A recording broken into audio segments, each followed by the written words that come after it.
কোর্টেই কৃপানের মুখোশ খুলে দিয়ে অগ্নিজিৎকে হারিয়ে দিল গীতা। সম্পূর্ণ জানতে দেখতে থাকো। গল্পের শুরুতেই দেখা যায় পদ্মর সাথে ফোনে কথা বলতে থাকে গীতা আর বলে, পদ্ম মনে আছে তো, কালকেই কিন্তু আমাদের হিয়ারিং আছে, আর কালকে কিন্তু তোকে কোর্টে উপস্থিত থাকতেই হবে, সব কিছু ঠিকঠাকভাবে এগোতে হবে, আর তুই যদি কোনো ভুল করিস তাহলে কিন্তু ওরা তোকে শেষ করে দেবে, বুঝতে পেরেছিস তো? পদ্ম তখন বলে, কি বলছো উকিল দিদি? উকিল দিদি তখন বলে, হ্যাঁ আমি একদম ঠিক কথাই বলেছি, সময় থাকতে থাকতে এখনই তোকে যা করার করতে হবে। একটা কথা ভুলে যাস না পদ্ম, অন্যায় যে করে আর অন্যায় যে সহ্য করে দুজনাই কিন্তু সমান অপরাধী। বারবার করে বলছি, কোনো ভুল হলে কিন্তু চলবে না। পদ্মকে বারবার করে সাবধান করে দেয় গীতা। এরপর বড়বাবুর সাথে গীতা দেখা করে, আর বড়বাবু তখন বলে, অগ্নিকন্যা এসব একটু বেশি রিস্ক হয়ে যাচ্ছে না? আপনি তো সদ্য বিয়ে করেছেন, এখন আপনার জীবনের কত ভালো ভালো সময় কাটানোর বাকি, আপনি এসব কেস নিয়ে এখন লড়ছেন, আমার খুব খারাপ লাগছে। গীতা বলে, এসব আপনি কি বলছেন বড়বাবু? আমি এইভাবেই কেস লড়ে যেতে চাই, কারণ আমি আইনটাকে ভালোবাসি, আমি এই কাজটাকে সম্মান করি। আমি অস্ত্র পেয়ে গেছি বড়বাবু। কৃপান নিজের মুখে স্বীকার করেছে তার অন্যায়ের কথা, আর সেগুলো আমার কাছে সবটা রেকর্ড করা আছে। আর এসব শোনার পর বড়বাবু তো ভীষণ চমকে যায় আর বলে, কি বলছেন অগ্নিকন্যা? অগ্নিকন্যা তখন বলে, হ্যাঁ বড়বাবু, আমি একদম ঠিক কথাই বলেছি।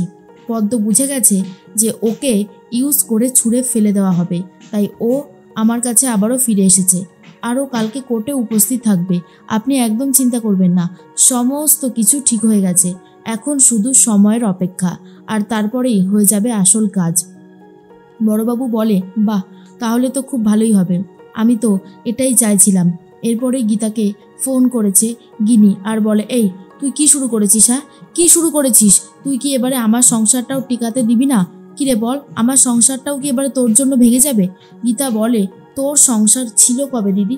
তুই তো একটা মিথ্যে দিয়ে সংসার বাঁধতে গেছিলিস, কিন্তু একটা মিথ্যে দিয়ে যে সংসার বাঁধা যায় না সেটা হয়তো তুই ভুলে গেছিলিস। আমি এসবের মধ্যে নেই, আমাকে টানিসও না।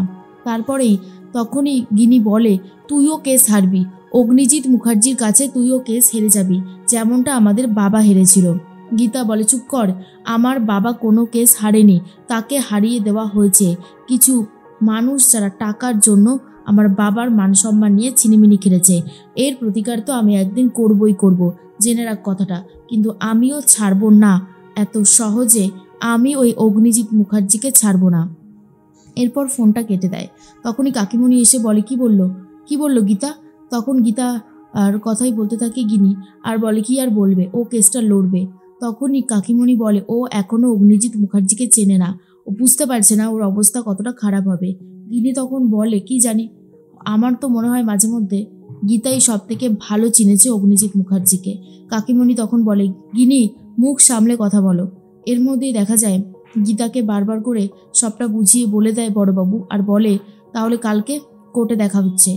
এদিকে গীতা যখন থানা থেকে বেরিয়ে চলে যাচ্ছে, তখন ক্ষিতীশের পাঠানো গুন্ডাটা ক্ষিতীশকে ফোন করে বলে, স্যার এই মহিলা তো সামনে দিয়ে চলে যাচ্ছে, কি করব?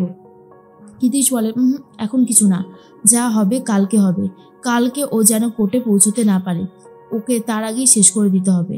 গুন্ডাটা বলে, ঠিক আছে স্যার, আমি রাখছি এখন। অন্যদিকে দেখা যায় অগ্নিজিৎ মুখার্জি ভজনকে বলে, ভজন গীতার মাকে ফোন লাগাও তো। তখনই ভজন বলে, কেন স্যার, কি হবে?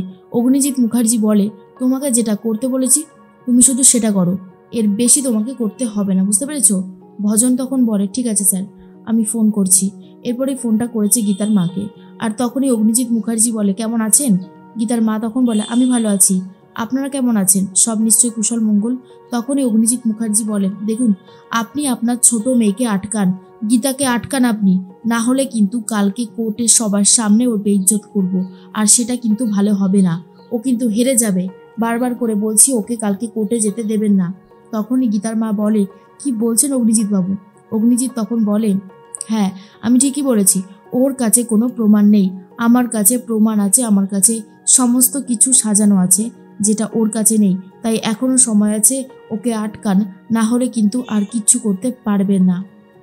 তখনই চুপ হয়ে যায় গীতার মা। এর মধ্যেই গীতা চলে এসেছে, আর গীতার মা তখন বলে, কালকে তুমি কোর্টে যাবে না। গীতা তখন বলে, কেন কোর্টে যাব না কেন কালকে? গীতার মা তখন বলে, আমি বারণ করছি তাই তুমি যাবে না, আমি তোমাকে কিছুতেই যেতে দেব না। গীতা তখন বলে, কেন? কোর্টে তো কাল আমি যাবই, আর ওই অগ্নিজিৎ মুখার্জির মুখোশও খুলে দেবো। এরপরেই মা তখন বলে, অগ্নিজিৎ মুখার্জি নিজে আমাকে ফোন করেছিল আর বলেছে কালকে কোর্টে সবার সামনে তোমার সম্মান নিয়ে চিনিমিনি খেলা হবে, তুমি হেরে যাবে, কেন যাচ্ছ তুমি?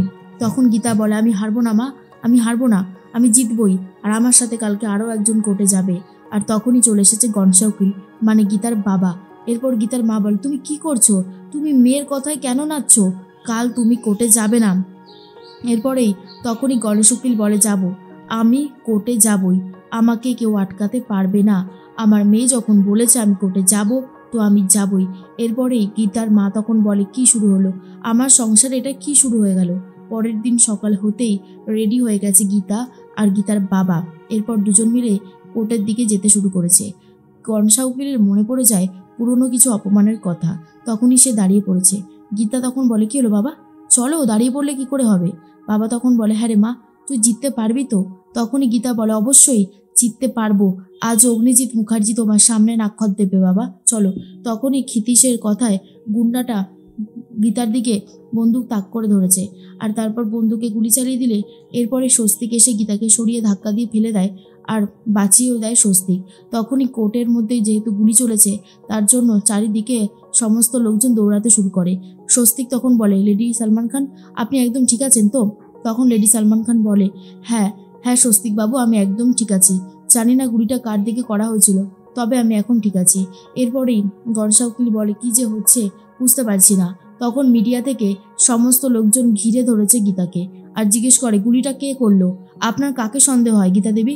কিন্তু গীতা কারোর বিরুদ্ধেই মুখ খোলে না আর বলে, আমি জানি না কে করেছে, আর আমি এসব ব্যাপার এখন জানতেও চাই না, একটু পরে আমার হিয়ারিং আছে, আমি সেখানেই যাব।